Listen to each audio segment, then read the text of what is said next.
Right. మనతోటి పురుషోత్తం రెడ్డి గారు ఉన్నారు, రాజకీయ విశ్లేషకులు ఎవరితో మాట్లాడదాం. పురుషోత్తం రెడ్డి గారు, గుడ్ ఈవినింగ్ అండి. నమస్తే రమణాడు గారు.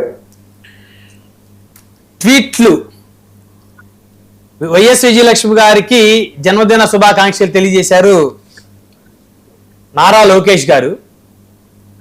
అయితే ఈరోజు మీరు ఆంధ్రజ్యోతి పేపర్లో పెద్ద హెడ్డింగ్ చూస్తే లోకేష్ గారు పుట్టినరోజు శుభాకాంక్షలు తెలియజేశారు విజయం గారికి. పవన్ కళ్యాణ్ గారికి ఆరోగ్యం బాగలేకపోతే జగన్మోహన్ రెడ్డి గారు ఆయన స్పీడ్ గా రికవర్ అవ్వాలని చెప్పేసి ట్వీట్ చేశారు. కానీ విజయలక్ష్మి గారికి శుభాకాంక్షలు తెలియజేయలేదు అని చెప్పేసి. అందరికీ నమస్కారం. బేసిక్ గా లోకేష్ గారు విజయం గారికి చెప్పడం ఇదే మొదటిసారి, అయినప్పటికీ ఆహ్వానించదగ్గ పరిణామం. ఎందుకంటే రాజకీయాల్లో రాజకీయ ప్రత్యర్థులుగా ఉండాలి తప్ప రాజకీయ శత్రువులుగా మారిపోవు.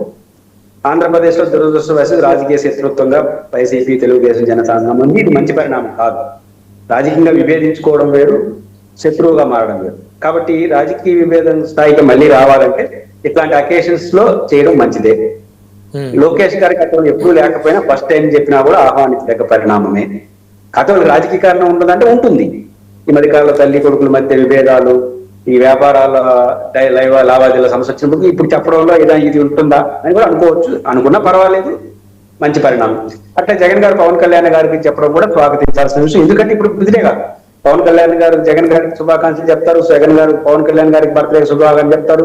ఇద్దరు ఆరోగ్యం బాగానే చెప్పుకోవడం అంటే మొదటి నుంచి ఉన్న అలవాటే, అది కొనసాగింది. కొత్త ఏం కాదు. జగన్ గారు ఇదే ఒకసారి గారికి చెప్పారు, అది కూడా మంచిది. ఎందుకంటే పవన్ కళ్యాణ్ గారికి జగన్ గారికి ఆట క్వశ్చన్స్ కొన్ని విభేదాలు అప్పుడప్పుడు బయటపడుతుంటాయి. అట్లాంటి వాతావరణం మధ్య ఇట్లాంటి సౌహృద వాతావరణం వస్తుంది, ఆహ్వానించదగ్గ పరిణామం. అయితే జగన్ గారు విజయం గారికి చెప్పారా లేదా అంటే తల్లికి భార్యకి ఎక్స్ట్రానే స్పందించాలనా, నేరుగా చెప్పారో మాట్లాడుకున్నారో లేదా వాళ్ళకున్న ఇట్లాంటి అనుబంధాలు ఏంటో మనకు తెలియదు. కాబట్టి దాని పెద్ద వివాదం చేయాల్సిన అవసరం లేదు. ఎవరు ఇష్టాలు ఎవరు ఎట్లా చెప్తారని దొరుకు. ఇంకా పవన్ కళ్యాణ్ గారికి సంబంధించి, పార్టీకి సంబంధించి ఒకటి, పవన్